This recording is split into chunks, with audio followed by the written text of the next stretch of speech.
Thanks for letting me know. Yeah. All right, welcome once more, everyone. So we are dealing with maximum of IID random variables x1 through xn.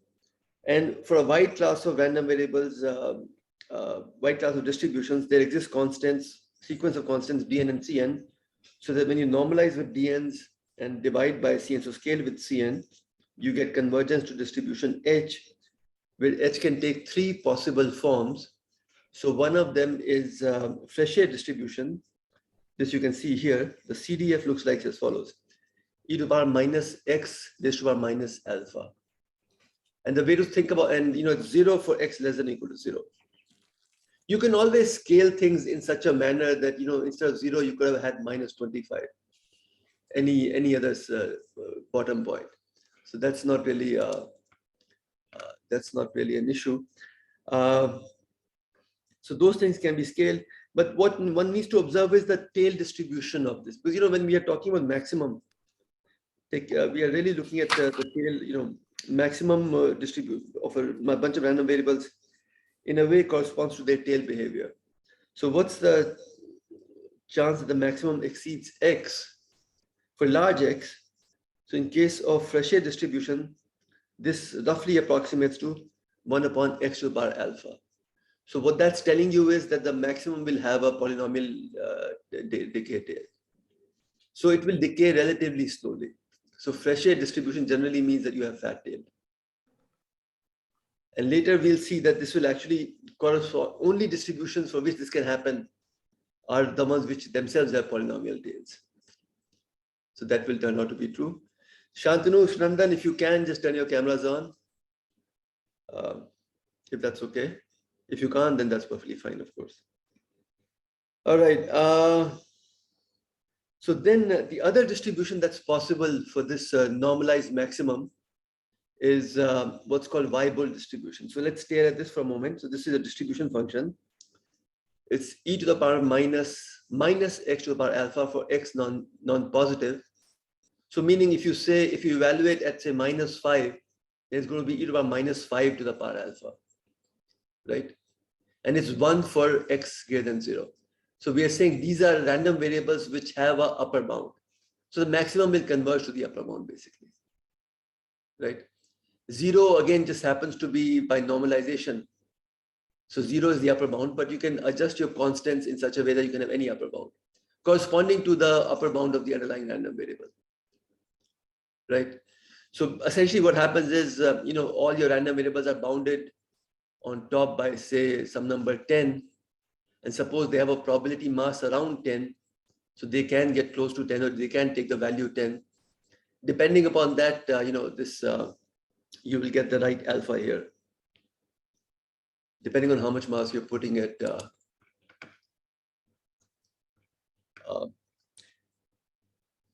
So I think Malhar is also just showing now. Okay. So that's what Weibull distribution is. Essentially, it's bounded random variables, and you're really concerned about how quickly does the maximum approach the upper bound. That's the game, basically. And that depends on how much mass the underlying random variables are putting close to the upper bound. So it's a very kind of clean theory. There's nothing kind of surprising in some sense once you look deeper. The last distribution that's possible is what's called Gumball distribution. So this is the distribution that you can get in extreme value theory. And e to the power minus x. And this will have support over the whole real line. So the kind of distribution one has in mind here are, Gaussian distribution, exponential distribution also fits the Gumball distribution. So these are unbounded on the support, but somewhat light tail. So Threshold distribution correspond to random variables having polynomial tails. And this corresponds to random variables which are somewhat of lighter tail, Gaussian, exponential, even log normal. So in this case, your CDF looks as follows: e to the power minus x. And then you ask yourself, what does the maximum look like for large x? What's the probability that maximum exceeds large x? Well, this is bad writing. Yeah, this is bad writing. Sorry, I should write this as not mn, but mn minus dn upon cn. So its tail, right? So similarly, we ask ourselves, what does the tail of mn minus dn upon cn look like? What for large x, that would simplify to, you can just see, e to the power minus x becomes small. So e to the power minus x becomes roughly 1 minus e to the power minus x. So the tail looks like e to the power minus x. So roughly exponentially distributed, right? So so that's the elegance of this, that, for a wide class of distributions, the maximum seems to follow three possible distributions, three extreme value distributions. And they show up in variety of other related setups as well. So another thing we'll study when we do extreme value theory. So extreme value theory is generally becoming is interesting because you are worried about maximum of random variables. As I mentioned maybe last time, you ask yourselves, okay, what's the maximum height of waves at the TFR seashore? Because you worry that at some point it's going to come inside. You're worried about, okay, how many extreme rainfall events and fire events. So maximum becomes important. So it's nice to know that maximum can follow at most three possible distributions. So in some sense, you observe data, you chop it up and make it into blocks and observe blocks, maximum amongst the blocks. Assume that they're IID, that's an assumption. And then you fit parameters to one of these three families and you see which family fits well. And amongst the family that fits well, which parameters fit well. And from practical point of view, the questions of concern are, how is this extreme value distribution changing over time? Are the extremes becoming more frequent, for example? So you may want to test the hypothesis that, okay, because of climate change, we are seeing more extreme events. So does the data support that? So those kinds of issues. And then you want to predict extreme events going forward. 5-10 years later, what are we going to see? Will we have TFR in Mumbai or will we all be in Hyderabad? So those really are the questions that one has to worry about. You'll probably see them answered in your lifetime. I may not, but I think certainly by 2050, we'll see some of these things play themselves out.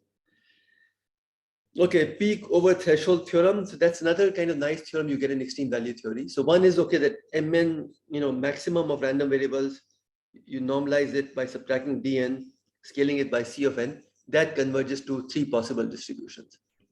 The other class of theorems you get are as follows. Again, for a very large class of distributions, xi minus u, the excess distribution, given that xi is greater than u. For large class of distributions xi, this will converge to what's called generalized Pareto distribution, right? And generalized Pareto distribution would have, three parameters typically. I'll just mention them in a moment. One is key. So right now I've hidden, so this is as u goes to infinity. So again, what that means is you have lots of data, you just come up with a threshold u and look at data above that threshold u and fit generalized Pareto distribution to that data. So that's how one approaches this problem. So generalized Pareto distribution has this CDF, 1 minus 1 plus zeta, that's zeta, right? Am I mispronouncing it? Let me know if I got this wrong. Or is it xi? I'm not sure. We'll deem it to be zeta for this class. Okay. So 1 plus zeta x raised to a minus 1 by zeta, if zeta is non-zero. I think this one is z, the other one is zeta. Okay. The Riemann zeta function is zeta. Okay, yeah, I also had this. It looks a bit like C. Yeah, okay, so Z, so yeah, so C. Okay, we'll call it C then. Oh, thanks. Okay, so then, you can have this distribution and you can see here, again, in this generalized Pareto distribution. So let's see, this is if Z is equal to 0, then you just get exponential tails. So, okay, and this is, and X is greater than equal to 0 if Z is greater than equal to 0. And if Z is less than 0, then X is between 0 and 1 minus 1 upon Z. So these are kind of natural restrictions that come into play. So let's just take an example. So suppose Z is greater than 0 and Z is equal to 1 by 2. right? Then the tail distribution of G1 by 2x is basically again polynomially decaying at 1 upon 1 plus x by 2 square, right? So it's a polynomial decay tail. So this captures the setting where this tail distribution is heavy. This distribution is here is heavy. On the other hand, if I have z less than 0, say z equal to minus half, then this is capturing the situation where I guess the random variable is going to have an upper bound. In this case too, again, it will depend upon scalings and stuff, which I've not gotten into. Right. Yeah, so we'll cover these issues in greater detail when we come to the topic. But right now I just want to give you a flavor of things. So this you can see, in this case, it's converging to 1. So, and this is telling you, okay, when x is equal to 2, then the tail distribution becomes equal to 0, right? This is the tail distribution. And when x is equal to 0, then the CDF is equal to 0.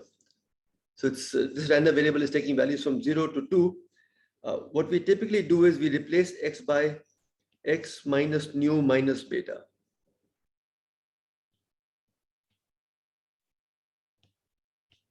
So above, you replace it by x minus nu divided by beta. So nu becomes a centering parameter and beta becomes a scaling parameter. So then when you look at the data, you're trying to fit for both for nu, beta, as well as for z. And so that's how these theorems hold true. We'll come back to this later. When we dig deeper into this, then we'll state precise lemmas and theorems, and we'll see what happens where. There's a rich, story of, okay, each of these 3 distributions that we're looking at. These are again 3 distributions here. They have their domain of attraction. What distributions converge to these distributions. So we'll talk about that later. Pareto type distributions basically have what are called regularly varying distributions, which will converge to these Frechet distribution or this generalized Pareto distribution with zeta positive. And the lighter tails one will have other distribution, will have this, zeta equal to 0, and bounded guys will have zeta negative. So these are this is how things are going to turn out. We'll talk about this in more detail when we get to it. The bigger point just to make is that, there's a very rich extreme value theory and which has these powerful theorems. And then these are used to these are increasingly used nowadays in modeling tail events. Okay, so this was extreme value theory. I just wanted to give you a sense of what we might cover in that. And I guess in some sense, what I'm also saying is, if I don't have time, then you get to see some of these topics. You can decide which one you want to pick up and study and present. So now we'll also do, yeah. So that generalized Pareto was limiting distribution for conditional probability of x being equal to, what was that limiting distribution for? It was for xi minus u, given that xi is greater than u. Excess distribution. Okay. As u goes to infinity. So we'll observe this for large u. Okay. Yeah. So in practice, or even in theory, I guess the question is, what's a good value of u to take, right, given data, etc. What are the good properties you get that way? But right now we are saying that for a large class of random variables, this limit can only take 3 possible values. And actually 3 possible values can be said as just saying that this limit can always be generalized Pareto distribution. And generalized Pareto distribution shows 3 different characteristics. So now earlier when I showed you Frechet and Gumball and Weibull distribution, I could have shown them to you as well as a single distribution called the just general extreme value distribution. So all 3 can be unified into a single distribution. But we'll talk about these things at the right time. Okay, so that's one aspect that we can do. Sequential learning bandits. So you may have heard some of the, some talks on this stuff. But what's nice about this is it's extremely simply stated. It's very popular, a lot of work going on in this area, and you get elegant results. So you're given k arms or probability distribution that are not known, but can be sampled from. So these probability distributions I'm calling as nu I, right? This is nu. Huh? No, let me call it gamma I. Gamma I equal to 1 to k. So k arms, right? I don't know these distributions, but I can sample from them. How to sample to minimize expected regret? That's the question that's being asked. And regret is suffered when a suboptimal arm is pulled. And what does that mean? That means that we have arms whose means are mu I equal to 1 to k. And we'll say that the optimal arm is the one with the largest mean, which I'm taking without loss of generality to be the first arm, right? So whenever you don't pull the arm with the largest mean, so whenever you don't pull the first arm, you suffer regret. And how much regret do you suffer? In expected value, you suffer regret mu1 minus mu I. So this is one kind of classical framing of the multi-arm bandit problem. But this is a rich, regret minimization problem goes back to 1932-33, I think. This was modeled in this in the world of medicine. You have a number of medicines to treat a disease, and you want to figure out which one works well.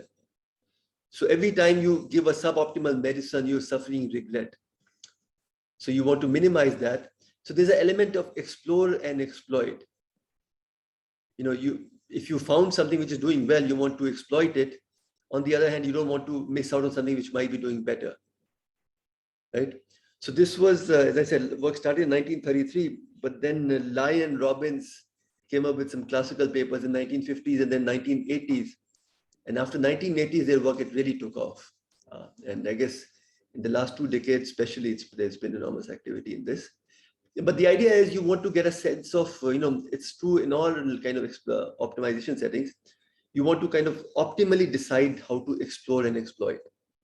What's the right way to do it? How much do you explore? How much do you exploit? So you can answer these things very precisely in this setting. And the way it works is you say, okay, I have these good algorithms, which are very reasonable algorithms. They have to satisfy these lower bounds. All these good algorithms have to spend at least so much of time exploring before they can exploit. And then you devise algorithms which actually match them in performance. Right? So that's the flavor of things. And to the extent that you get a clean match, it's a very kind of complete and satisfying end of the story. Okay, so this is one thing we'll do here. And how to sample when the rewards are adversarial. So what I mentioned to you right now was about probability distributions, which make sense in this probability course. But you can also have adversarial rewards. You pull these arms and you get rewards which are set by adversary each time. So now you're going to pull these arms and now you say, okay, what's the good criteria for saying that I've done a good job of pulling arms? So if in retrospect, you do well compared to the best single kind of arm, and this really goes back to the setting. It's there's a related literature. So what I'm telling you right now, I've been a little brief, but it's in the bandit setting. You can have a related setting of experts. What that means is I have these k arms, I pull them, I see the reward, and that's the reward I get. But I also see the other rewards that I would have gotten if I pull the other arms. And in this world, you don't call them arms, you call them experts. So experts are giving you opinion. If whichever expert you listen to, that's the reward you get, right? But these rewards are being put in adversarially. And now you say to yourself, okay, how do I know I've done well?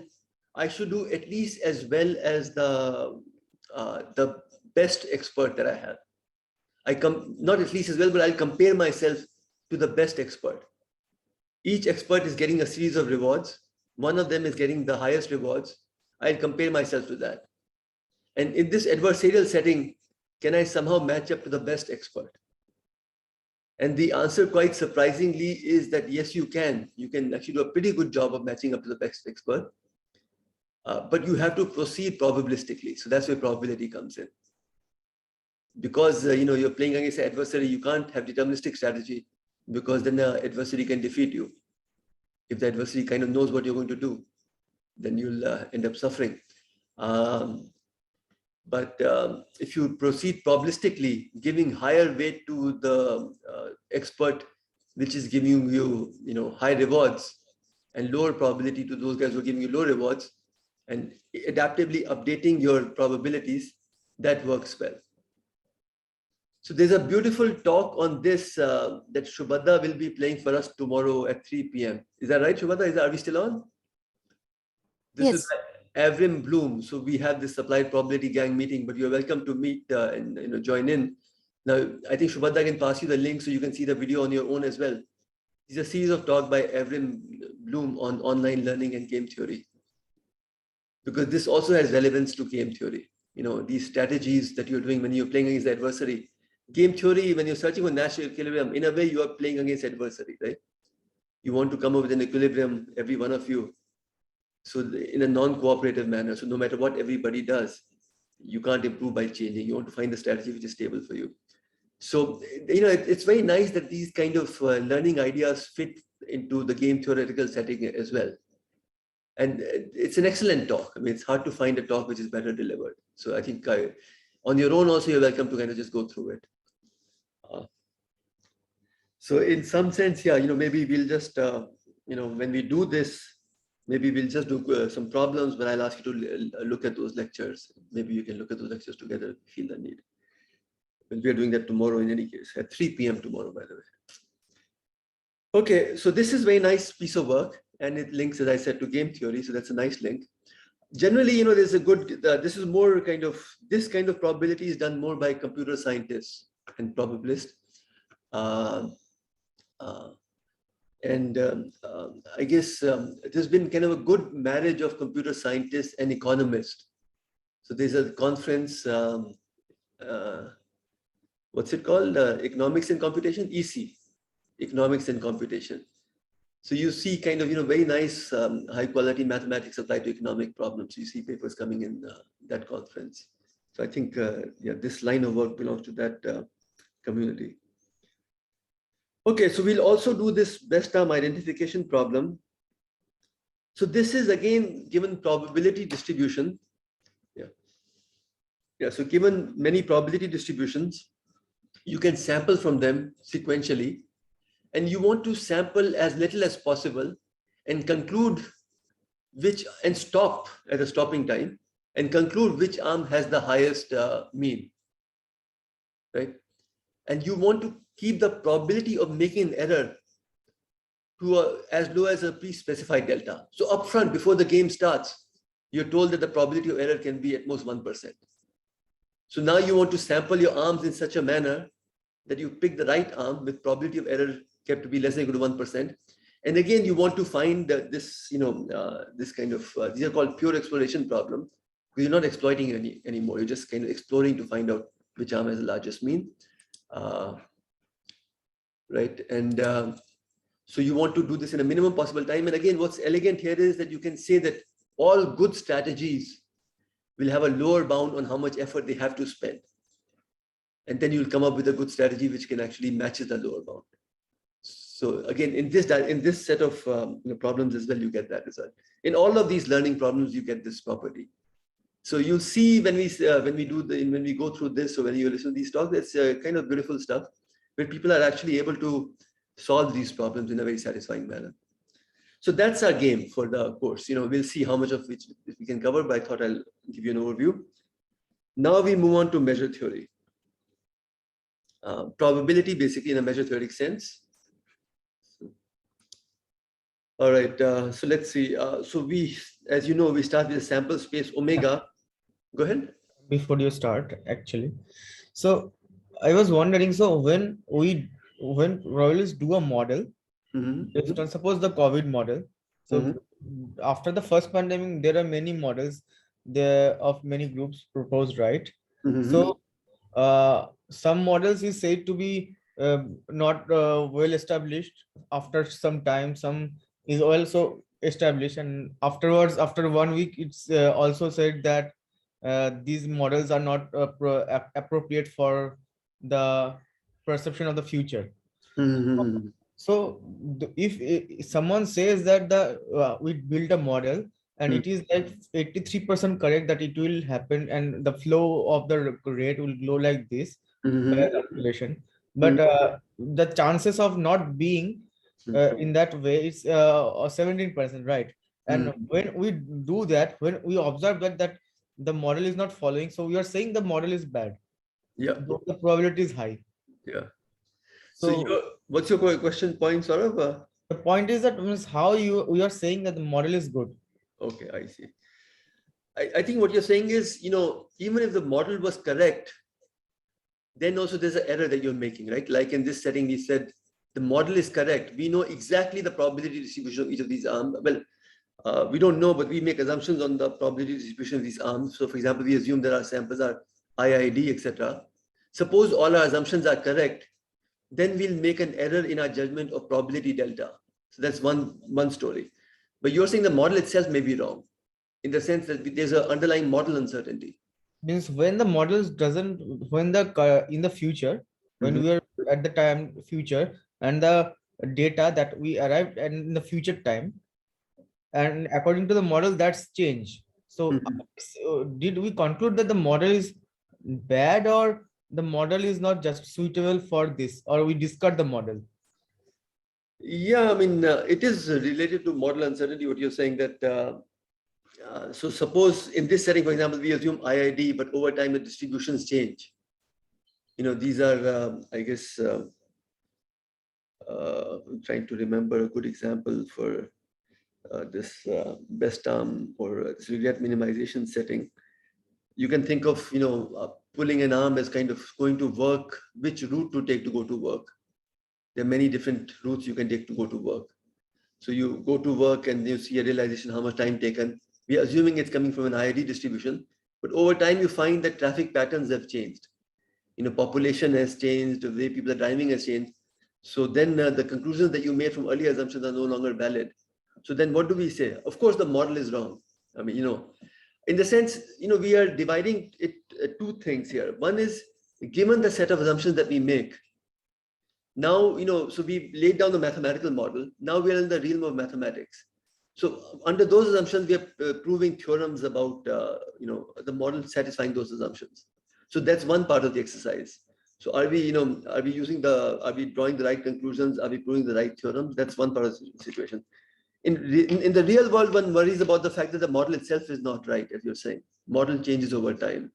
So what's a good model? I mean, ideally, you should say that model is good, like in any scientific theory, it should be falsifiable. It should make projections and predictions which can be, right or wrong, and you can see that they're wrong when they're wrong. It should not make generic comments which are never wrong. So you make a specific prediction, this is going to happen. If it doesn't happen, then the model is wrong. So if it's falsifiable and then it's not kind of being falsified, then it seems to be making accurate predictions again and again. Then you say, okay, the model is good. I mean, that's how we do in physics, right? We have an underlying theory of how particles are moving and what are particles composed of. And we make, relativity theory and all, we make projections. If those projections continue to be true, then we say maybe the theory is correct. But we come up with very crisp kind of criteria. The theory predicts this. If this does not happen, then the theory is false. So it's all in that spirit, I guess. Does that answer your question at all? Kind of. Means I'm still. So I heard about. I can discuss you later because it's taking time, I guess. Are you talking about COVID models by any chance? No, not COVID. My query was that so in industry, people, the company pays the probabilists to model high amount to do a model based on the economic factor, right? Yeah. So, what is the modeling? It's like we are predicting the future by some way and how it goes, right? Right. So, how you compare that this is the best model? It's like after having that situation, whatever the model predicts, it actually happens with high probability, or like it actually happens, then we will say that the model is right. Otherwise it will be. That's exactly right. Yeah, that's exactly right. Yeah, that should be the criteria. In the industry, if you make money for your boss, then your model is good. If you don't make money, your model is bad. Nothing else matters. It's much simpler than that. So you could have a bad model and you just got lucky and made tons of money and you're a big hero, you're a star. you have a great model, but some unfortunate event happens, and you have to pack up and leave the desk. We'll look for another job. Very, very common stories in Wall Street, by the way. And these are all PhDs in computer science, mathematics, physics, these kind of areas. So it's all your peer group. But so that is the truth of it. In the real world, all these models are approximations. But then there are these success stories that, I think Obama was on his, when he was being roasted, when he was roasting the press, they have these annual events where the presidents get to make jokes. So he said that these jokes that I'm saying, whether you laugh or not, doesn't matter. Goldman Sachs, these are jokes by Goldman Sachs. They make money no matter what. So Goldman Sachs mathematics is such that no matter what happens, they make money, because they're not trying to predict the market. They are just middlemen, basically. They're matching people, risk takers of one type. They're basically selling risk from one person to the other person. And mathematics helps you do that very carefully. So, okay, so I'm just giving you, this is a kind of aside, but mathematics plays a huge role in this, that, you kind of, nowadays you can kind of, take a risk and break it open into 20 different parts and sell those 20 different parts to 20 different people. So the art is to make sure that you've not that you, at the end of it, you cancel your own risk. You should not be the one left with the kind of uncancelled risk, and then you suffer a big loss. But by and large, people are very good at doing that. So Goldman Sachs and all. So they never really suffer whether market goes up or market goes down. If there's a lot of activity, the only thing what time they suffer is when there's not much activity. But that's just an example of kind of how mathematics can be used to manipulate it to make sure that you always do well. Let's carry on. Most of this course is going to be about very specific kind of probabilistic assumptions, and then we prove theorems from there. So, but I guess some of these extra topics that we're talking about, eventually you do have to worry about what happens in the real world. It's very tricky. We are in a very nice closed world here. We state a conjecture and we want to prove whether it's correct or not. These are all mathematical issues. In the real world, you have to worry about, do these things at all hold, and you have to kind of make a lot of judgment calls. So it's much, much messier in the real world. Okay. All right, so let's carry on. So we can have this conversation further when we meet in the real world. Yes, yeah. Okay. So omega is a sample space. We need to assign probability to all subsets of omega so that P of omega is equal to 1. These are things that, we require from a probability measure. It should be non-negative on any subset of omega. And we want this countable additivity. That's it's a very reasonable requirement that this property should be true. That if sets AI is a disjoint, then this property should be true. Now, this is easy to do when omega is finite. And let's take one example of omega. So omega is equal to omega 1 through omega n. So it's an n-dimensional tuple where each omega I takes value either heads or tails, right? And you can imagine kind of a binary tree extending n steps. So this has 2 to the power n elements, right? Each element, is just a kind of a branch of the tree. And now each subset can either have an element or not have an element. So you have 2 to the power n subsets, right? So this is, we have a power set basically of the sample space. So let's call that f of n. Then in this setting, suppose we assign probability to each outcome. So p into number of heads in that omega, and 1 minus p into number of tails in that omega. So we can assign probability to each and every these 2 to the power n outcomes, right? And once we do that, then we get p of a defined as follows on the power set, on our f of n. So no problem in this discrete world. So all properties required of p hold. And this f of n that I've described to you, this power set, it's also an algebra. Now you heard what an algebra is? Yes. Tell me. Yes, sir. Okay, so you all know what an algebra is. Agnev, do you know what an algebra is?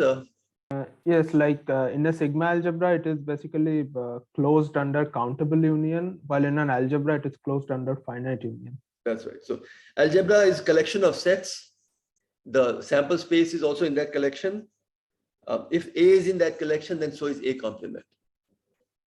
Right? If A and B are in FFN, then A union B is, so it's closed under finite unions. Right? So that's an algebra. And because of that, it's also closed under finite intersections. So you'll see that what I've described for you is f of n is an algebra. Now consider the space that's more complicated. So now you have omega such that omega i's are heads and tails in infinite sequence. So it's easy to argue that this omega infinity is now uncountable state space. It's no longer countably infinite, it's uncountably infinite. That you know, right? Yeah, there is a bijection with 0, 1. That's right. Yeah. Right. On this space with probability defined as above, you'll get P of omega is equal to 0 for all omega, right? So you can't really say that, okay, P of A is equal to summation omega in A, P of omega. You know, we don't even know how to sum uncountably many terms. So that is not going to work. So A may be uncountable. However, on omega infinity, what can we say about union of n equal to 1 to infinity f of n? Have you seen this object? Is this a sigma algebra, by the way? What did you say? Union of? F of n, I already told you, right? It's for the, okay. So yeah, I should be more clear. So now f of n looks at the, events of the form omega 1 through omega n. Yes. Right? So now this becomes a subset. All omega such that omega 1 through omega n are specified. Right? So I have 2 to the power n such subsets. Right? And I look at 2 to the power n such collections. And I look at all the subsets formed by this 2 to the power n collection. So that's going to be 2 to the power n again, same as Fn. And I know how to assign probabilities to all the subsets in f of n. And I know how to do it consistently for each n. Right? That part is also clear. Because I'll have some subsets in f2 which are also in f4. The way I'm assigning probabilities, it's completely consistent. No confusion there. So what can I say about union n equal to 1 to infinity f of n? It will be algebra again. But not a sigma algebra. Yeah, it will be an algebra, but not sigma algebra. Right. Is this clear to everybody? You've seen this kind of stuff before? Yes. I see. And it's not sigma algebra, for example, the event H forever, that outcome, it's not in this union Fn, n equal to 1 to infinity. Right? For it to belong to this union, it has to belong to some Fn. So events which don't belong to any Fn are not going to be in this union. So for example, the set where you have almost sure convergence of the sum of first n coin tosses divided by n, that's not going to be in this algebra. Your sequence must need to terminate. Yeah, it should be it should be in some Fn eventually. Right, that's your point. But it's good that we can assign probability to each subset of Fn, union Fn. That's not a problem. Right, because if A belongs to this union, then it belongs to some Fn. And we know how to assign probabilities to sets in every Fn. So that is good. So this collection is too small to be interesting. And exactly as we said last time, if you define x and omega to be 1 if omega n is h and 0 if omega n is t, then this event, omega says that this average is converging to p. It's an interesting event. It's where you want to, by law of large numbers, this should be equal to 1 probability of this, but this is not contained in this set. And we said that, okay, it's contained in a sigma algebra which contains these sets. So that we'll come to later. So can't assign probabilities to all subsets of omega in general. So consider, for example, omega equal to 0, 1, and consider all possible finite unions of intervals in 0, 1.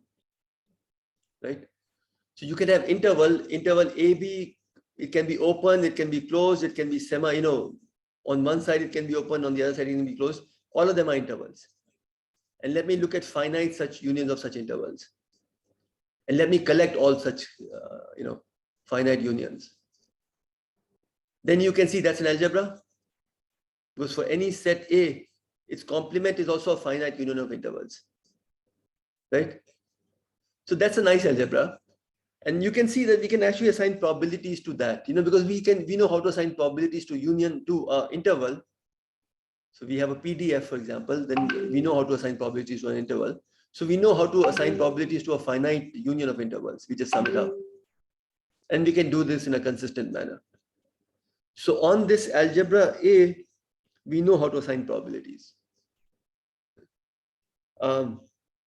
So PA, so we want to assign, for example, suppose, we want to assign a uniform distribution. And that's just to keep things simple. So for all these sets, probability will assign B minus A, right? Then at least in this algebra, we get all these properties. PA, P omega is 1, PA is non-negative, and PA1 union A2 finite additivity is there. So we get that when A1 and A2 are disjoint. Can we get countable additivity on this A? Do you know, on this algebra?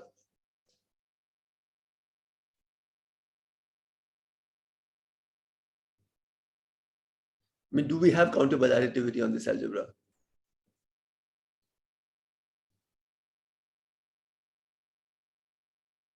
So it turns out the answer is yes.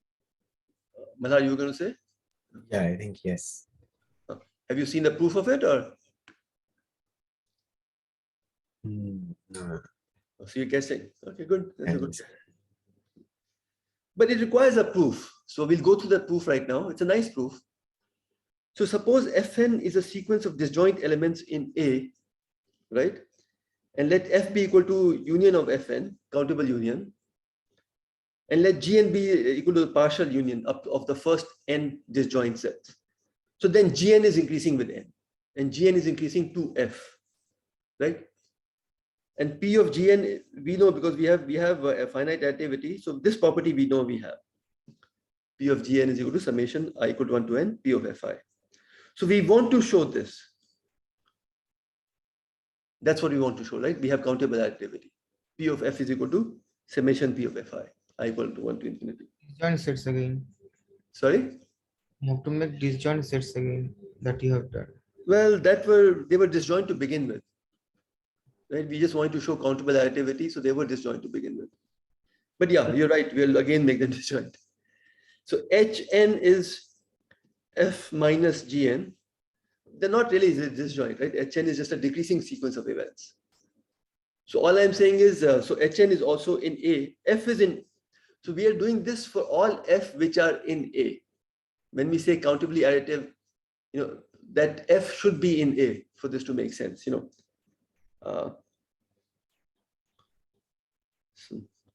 this F should be in A. And then we want to show that, okay, the measure assigned to F is equal to measure assigned to the union, the summation of the measure assigned to Fn's. Okay, so then F minus Gn is also in A, right? F is a finite union of interval. So F intersection with Gn complement is also going to be in A. So Hn is in A. And now Hn is becoming empty. It's decreasing to an empty set as n goes to infinity. Right? Because Gn is increasing to F. Is this clear to everyone? Okay, so all we really need to show is that probability of Hn is going to 0. That is same as showing probability of Gn is increasing to probability of F. Okay. You can see that follows. So this is all we need to show. So basically what we've done is we've said countability additiveness corresponds to showing that if there's a sequence of sets Hn which are decreasing to become empty, then the probability assigned to them is going to 0 on our algebra. That's what we need to show. So now I can prove it the other way around, right? I want to say that if Hn is decreasing to empty set, then probability of Hn must be going to 0. So that should imply this. Same as saying that suppose probability of Hn is not going to 0, then that should imply that Hn is going to be non-empty, right? So it's the same thing that's being proved, and that that way I get a contradiction more easily.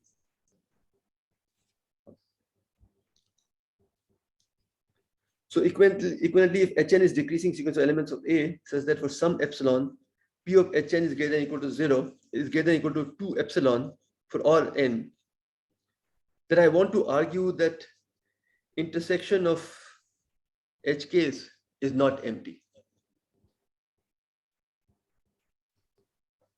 That would imply that, okay, as Hn goes to empty set, if the intersection of Hn is empty, basically, then P of Hn is going to 0.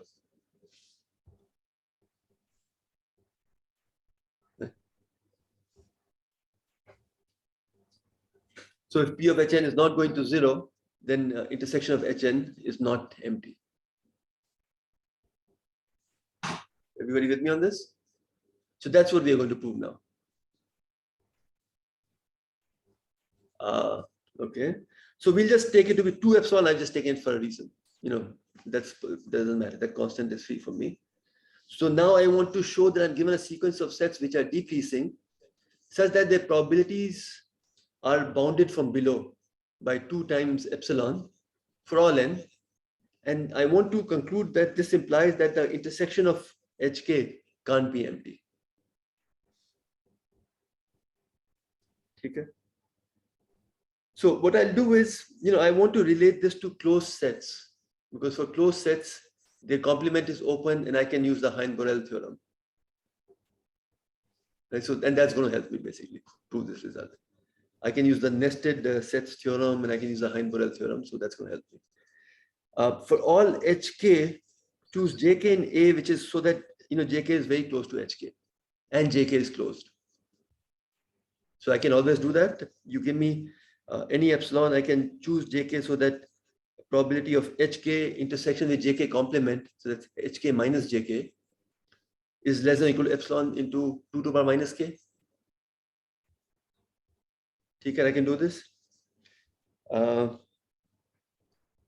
now, see, the point is this way, the Jks that I'm getting, these Jks need not be nested. Earlier I had that Hk plus 1 was smaller than Hk. But these Jks need not be nested. Jk plus 1 need not be smaller than Jk. So I have to deal with that issue, basically. That's a technicality one has to deal with. I can be very careful in constructing Jk so I get the nested property, but I don't need to be that careful. So I look at this event, probability of Hn minus intersection of J of k less than or equal to n. Right? That's just same as again Hn intersection with intersection of Jk complement, right? Hn minus something is basically Hn intersection with complement of that set. What's in Hn but not in the other set. So this from here, this is exactly equal, right? And that's intersection of Jk, the whole complement. So meaning either you're in all the sets G of k less than or equal to n, k less than or equal to n, or there is some k in which you're not. So you're in the union k less than or equal to n, Jk complement. These are De Morgan inequalities. Yeah, De Morgan equalities, I guess. Yeah. Okay, so this is same as this. And now Hn is smaller than Hk. So I get, I get that this is less than or equal to probably the union of Hk minus Jk, right? I could have written this as union of Hn intersection Jk complement, and that is dominated by Hk intersection Jk complement, and that is equal to Hk minus Jk. And this I can upper bound by, this is 2 here, by epsilon. Okay. Right. So basically what I'm saying is that this intersection of Jk is quite close to Hn. Right? The gap between them is not very much. I mean, basically, you know, JKs are closed. So I can say that if intersection of JK is, you know, is non-empty, K equal 1 to N, then when I take this intersection up to infinity, I get a non-empty set. You've probably seen that earlier, right? I think I call it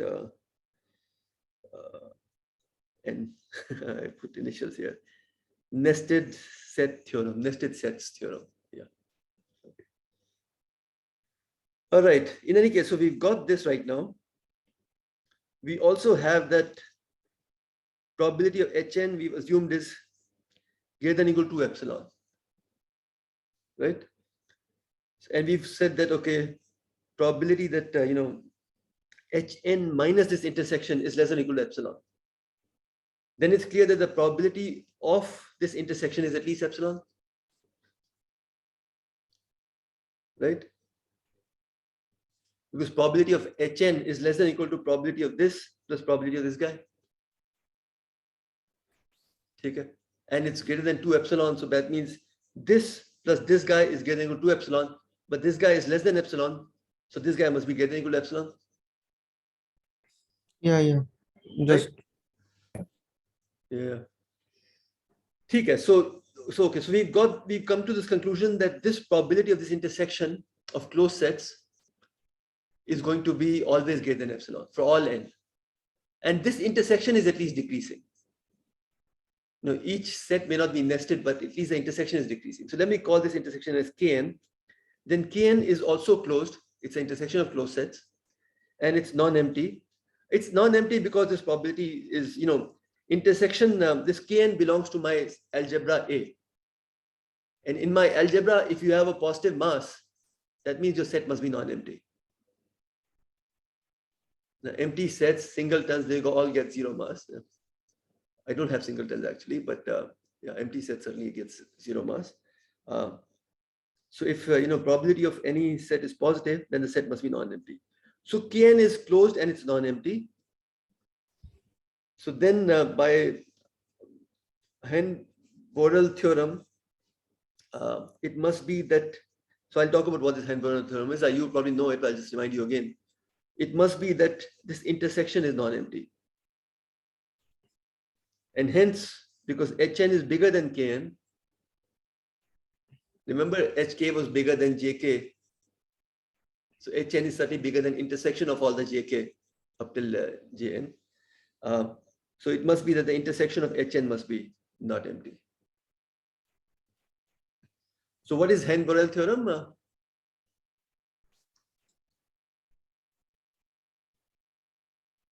if you have a decreasing closed compact subsets whose length is going to 0, measure or the measure is going to 0, then it contains a singleton element. No. That's not Borel theorem. Borel theorem, you know, here it's any.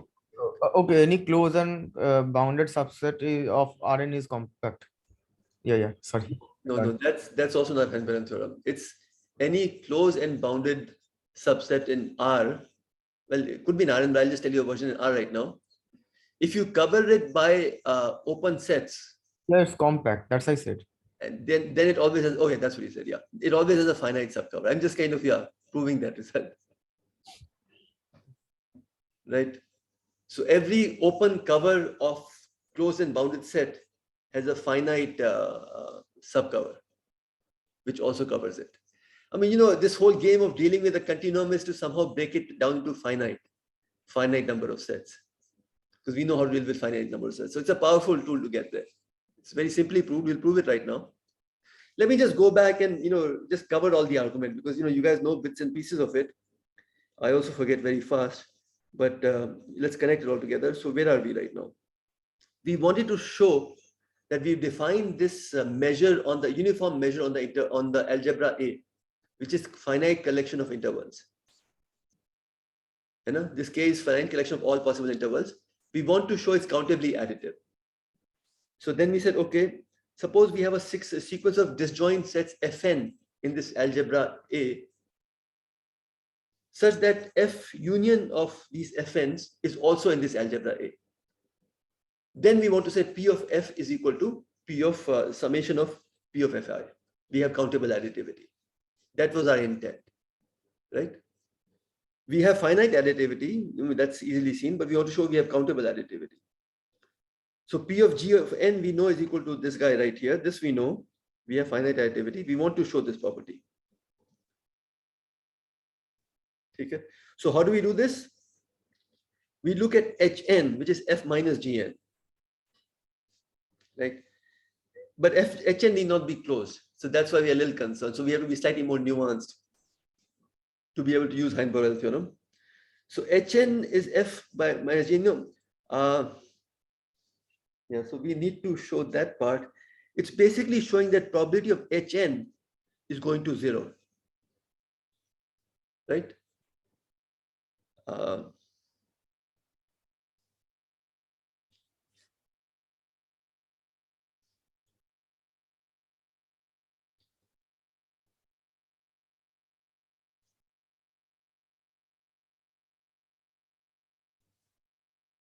I mean, showing that P of G of N is converging to P of F is same as showing P of Hn is going to 0. It's going to 0. Right. So that's what we want to do. Okay. So we need to. So we are given that Hn is going to empty set. We want to show that probability of Hn is going to 0. Right. So because if probability of Hn goes to 0, I guess that would basically imply then that this relationship is true.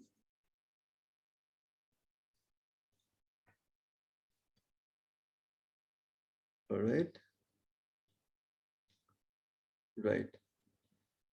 Okay, so this is where we are. So, and that's same as saying if Hn is a decreasing sequence of elements of A, so now we do the other direction. Rather than showing that Hn becoming empty implies its probability is going to 0, we'll say that suppose the probability is not going to 0, then Hn Must be non. Yeah, Hn cannot be converging. Intersection of Hns cannot be empty. Right? So that's how we are going to prove this.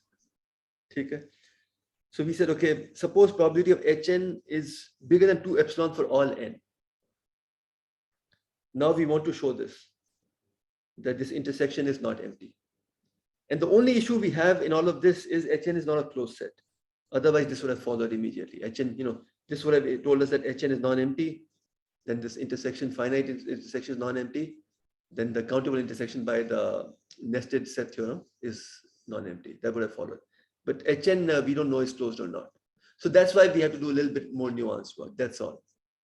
And what we do is we create for each Hk, we create a Jk which is arbitrarily close to it. Right? Epsilon into 2 to the power minus k. Right?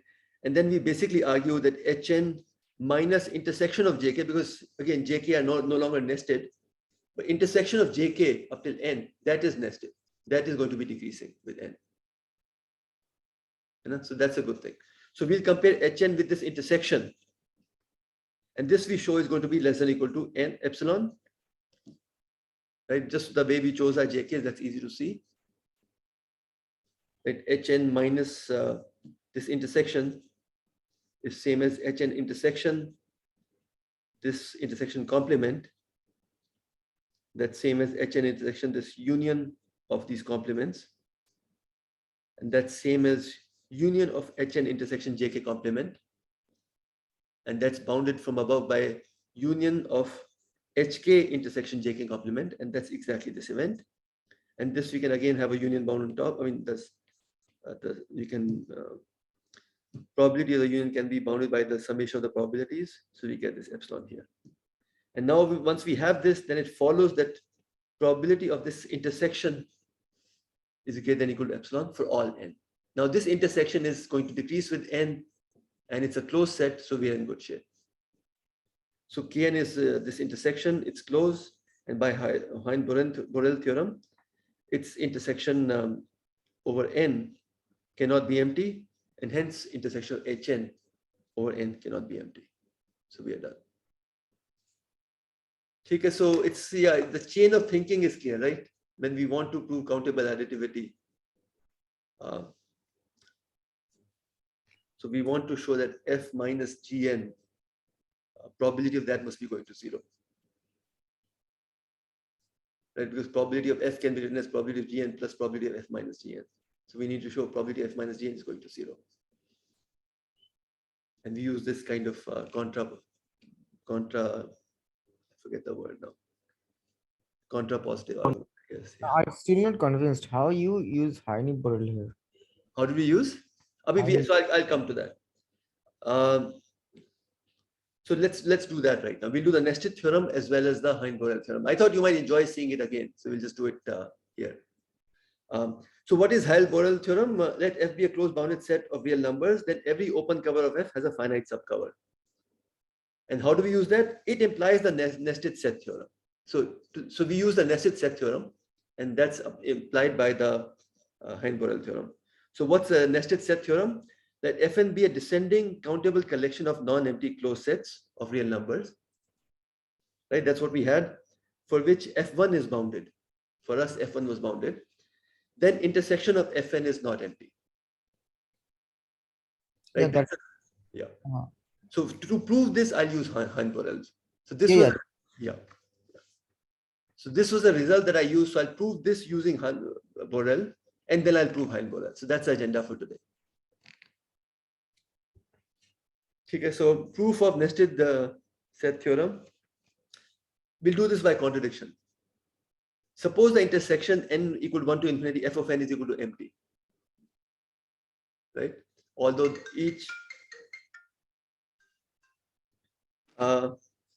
okay, then that would imply that its complement is the whole real line. Right? Now this whole real line is covering f1. F1 is closed and bounded by assumption. So then I can cover this F1 with a finite finite subcover, that each of Fn complements are open sets. So I get Fn complement from small n equal to 1 to big N, and that covers my F1 for sub big N. I get this, right? And Fn complement, recall, Fn's were coming down, so Fn complements are increasing. So this union that I have is actually equal to f of big N complement. Okay? So what have I shown? F1 I know is a decreasing set. So f of big N is a subset of f1. And now I've argued that f1 itself is a subset of Fn complement. Right? So Fn cannot be a subset of Fn complement. So that's a contradiction. That's Borel for you. Borel is basically helping you prove this result. So again, let's just go through this again. Suppose this is infinity. Suppose this is empty, this intersection. Of course, that's not true. But if this was empty, then its complement will be the whole real line, and that would cover your F1. And it will, because F1 is nice, closed and bounded, it will have a finite cover. Right? And that by itself will just give you a contradiction. Right, so F1 is less than f big N complement, and F1 is bigger than Fn. Now that can't happen. So that's okay? Yes, sir. All right. We lost everybody from Ashoka. I think amongst all the people, 1, 2, 3, 4, 5, 6, 7, 8, 9, 10. Yeah, no, it was expected, but one person did show up today and then he left. He's an economics PhD student. I told them earlier that this would be too heavy for them. Okay. So now the question is, what is Borel? Now, Borel is very simple in this setting. So it's really nice to see. It seems like a big thing that's done, right? Every open cover has a finite subcover. But the proof could not be more intuitive or simpler. It's one of those things, as a student, you can just kind of sit back and think. A lot of times you come across proofs here, which you wonder, could I have ever come up with it? And the answer is no. You know that. But this is one of those proofs which you actually can say, yes, I can come up with it. If I think hard enough. Yeah, so it's, so consider set F is an interval AB, closed interval AB. We want to prove that every open cover has a finite subcover. So let's E be set of numbers X in this interval AB with the property that the interval, closed interval AX can be covered by finite set from F. Okay, so calligraphic F is an open cover. This is a collection of open sets which covers my set F. Too many F's going around. So you're with me on this? X will, I will have some of these numbers X, so that interval AX is covered by finitely many sets from my collection F, calligraphic F, right? This is not an empty set because A is at least there. Set A belongs to one set in my calligraphic F setting at least, right? Okay. So, so E contains all these X's, and now I'll just take the soup of this E. And I know the soup of this E exists because we're on the real line. Right? So that's crucial to all of this. So this soup of E exists. So E is non-empty and it's bounded from above because all these X's are lying in A and B. So by my condition, they're always going to be less than equal to B. Right? So soup of E exists with C and it's less than or equal to B. And now I just have to prove that, okay, this C has to be equal to B. It can't be less than B. If it's less than B, then I'll come up with a contradiction. And now you can almost see how that's going to work, right? Can you complete the argument? Can anyone try? Suppose I tell you C, which is the supremum of all these X's, which can have a finite cover. Then why does this C have to be equal to B? If C is less than B, why do I get a contradiction? Because afterwards, in between C and B, there is, by density property, there is an element which is not covered by any of the previous sets. Oh, so, okay, so what's the complete argument? It's not quite clear what you just said. It's true that between C and B, there'll be points. So, Which is not, go ahead. which is not in the cover, on the elements of the cover that you have taken. Yeah. Okay, so then why would that be a contradiction? Why would that be a problem? Values in that set is greater than the supremum. Yeah. So our first assumption that the C is supremum is wrong. No, that's not a complete argument yet. So do you have a complete argument in your mind? Do you want to say it again? Can you just repeat the statement that you have shown? I am telling you that A and X, I collect all these X's so that the interval AX has a finite cover. Hello? Saurav, can you hear me? Yeah, the network issues. Please go ahead. Yeah. So A and X have a finite subcover. Let me collect all the X's for which that is true. Yeah, so you are taking this X is the supremum of all, you are taking the supremum of X, right? Yeah, that's so C. you are you are claiming that the C is to be B. If C is not B, right? Yeah, if C is less than B, then I'm claiming there's a contradiction. So if C is equals to B, we are done. Our theorem is done. Yeah. And if C is less than B, okay, so C is less than B. So we know to A to C, we covered with finitely many elements. Okay, so the another part that C to B, that okay. So Yeah, go ahead, Manoj. yeah, C belongs to an open set, so yeah, exactly. I can have a neighborhood and include some element from like to the right of C, That's right. and Yeah, the so C supremum belongs- is violated. C will no longer be the supremum. Like from C to B, there will be some elements that are greater than C. Yeah, so C belongs to one set, right? Some one set at least. Yeah. And hence C plus epsilon belongs to that set.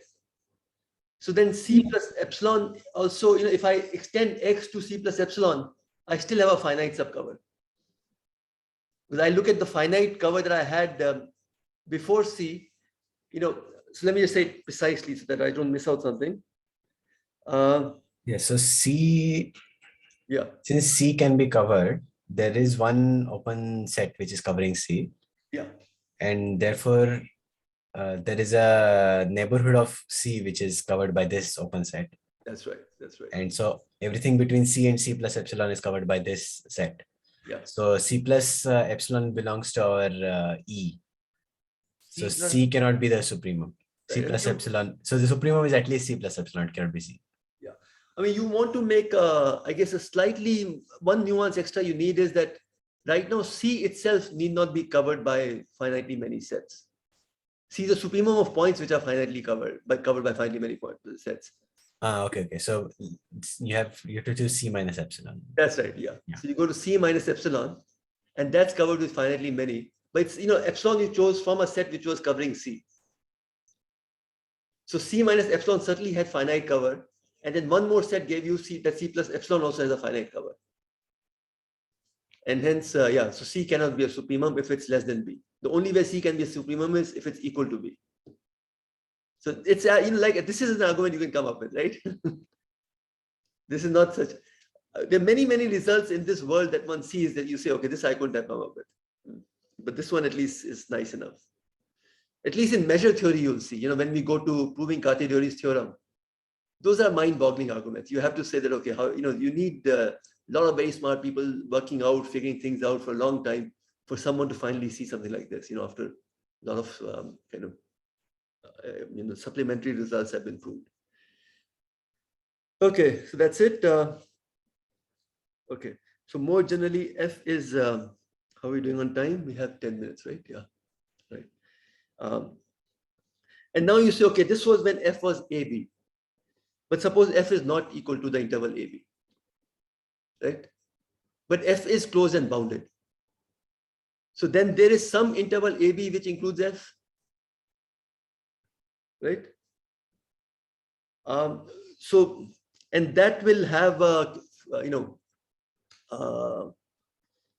so, okay, I have a calligraphic F, which is a cover of my set F.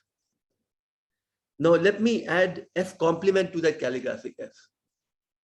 F complement is also an open set. Okay. So that will become an open cover to AB.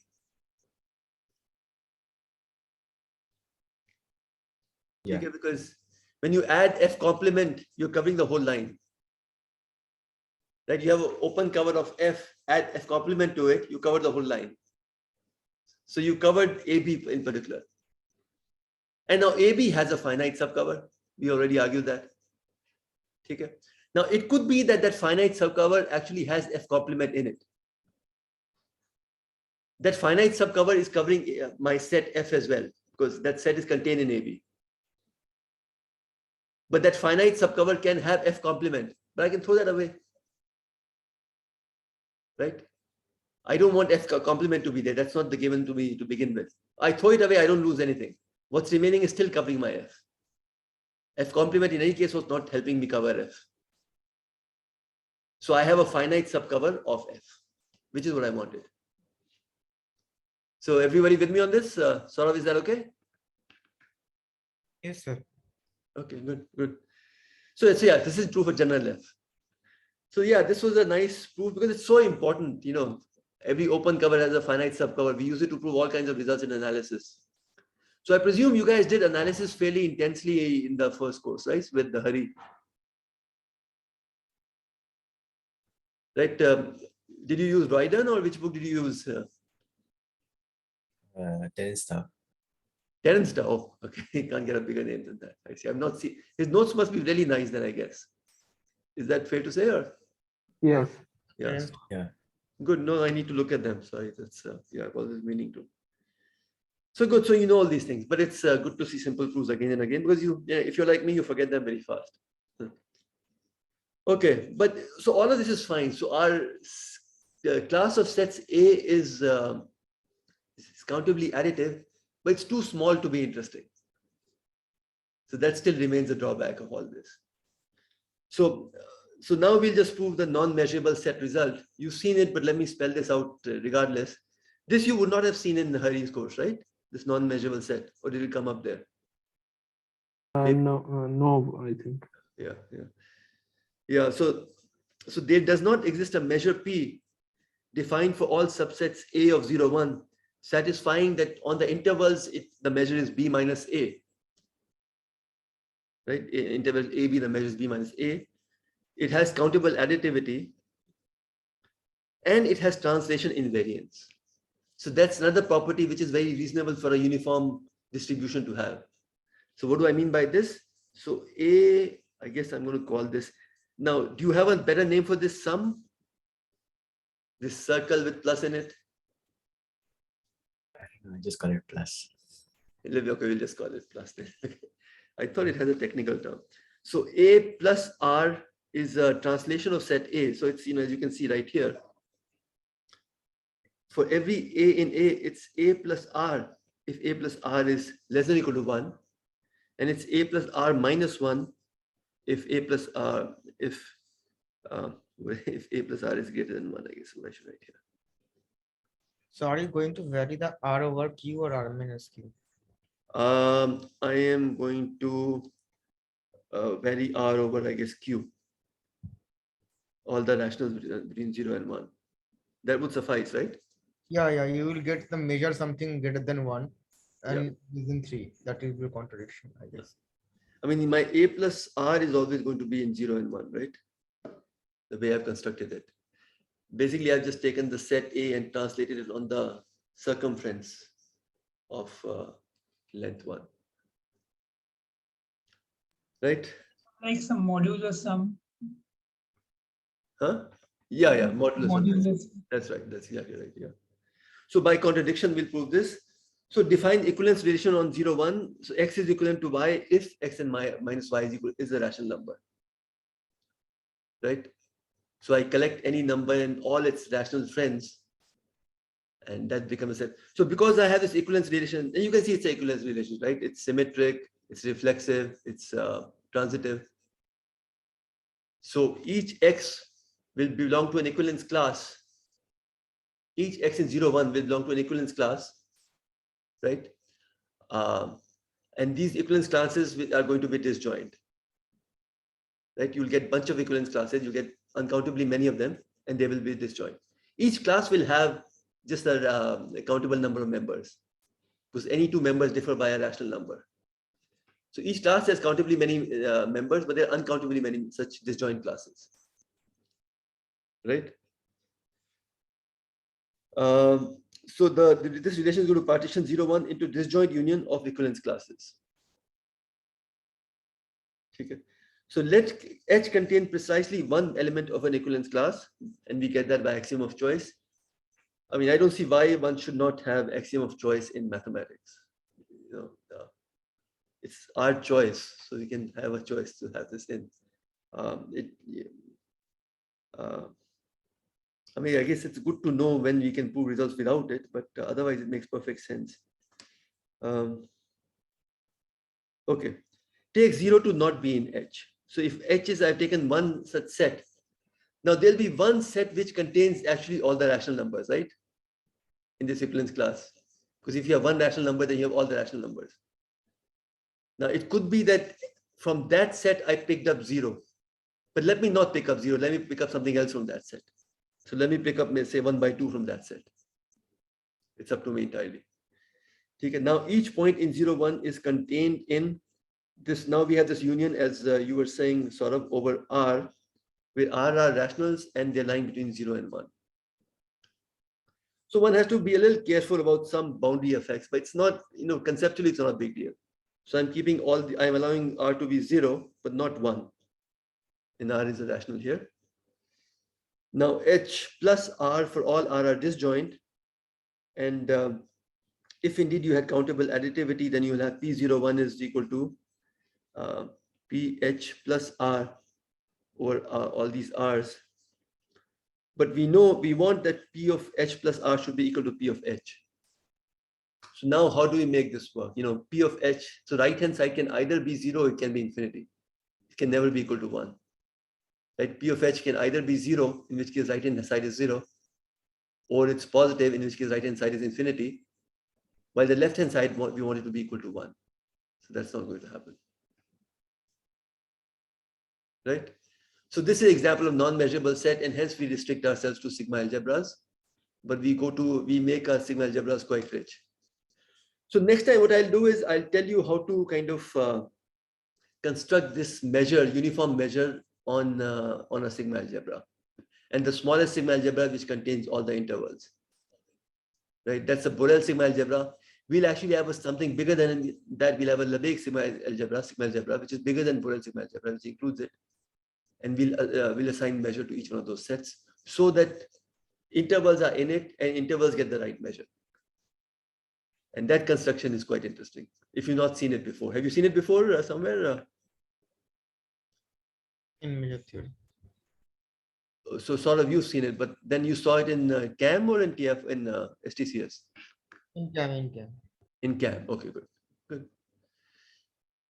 Yeah, no harm seeing it again, I guess.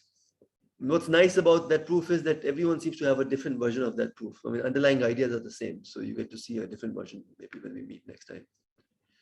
Once we've done this, then we are kind of back to business of probability. So, okay, we'll do some more of measure theory. I guess we'll extend, but it'll be tied to kind of spaces Rn, R infinity, and as I mentioned last time. Okay, so that's all for today. Any questions?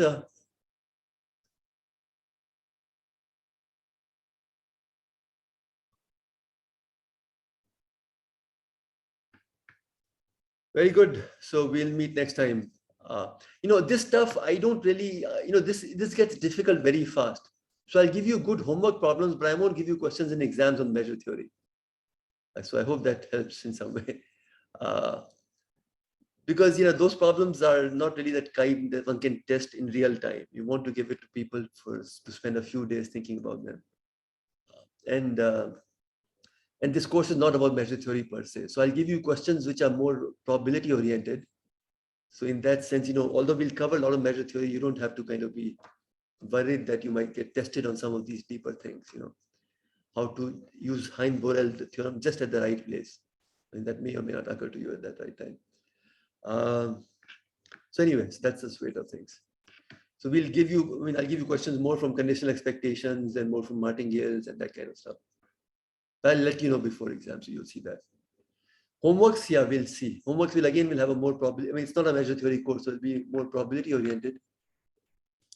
Praveen is not on our. So Anirban, is Praveen on the WhatsApp group?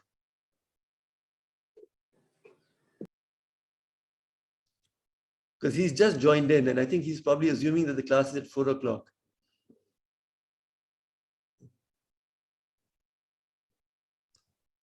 Anyway, let me talk to him, I guess. We'll have one more lecture for 1.5 hours. I'm kidding now. But I'll see you guys on Wednesday. Bye, everyone. Is the Friday class going to be from this 2:30, right? Yeah, that's what we planned, right? 2:30 to 4, yeah. Okay. So we'll go with this plan, 4 to 5:30 on Wednesday, 2:30 to 4 on Friday. Okay. Wednesdays, if some colloquium comes up, then we'll shift. So then I'll let you know, and you can let me know if it's okay. Yeah. Okay. Thank you. These timings are okay with you, right? Or do you have some other time that you would Yeah, this time was okay, but I think many of us didn't know that this is going to happen for 2 days. But confused, and I thought it was at 4, and I touched. I also thought that, but showed up like.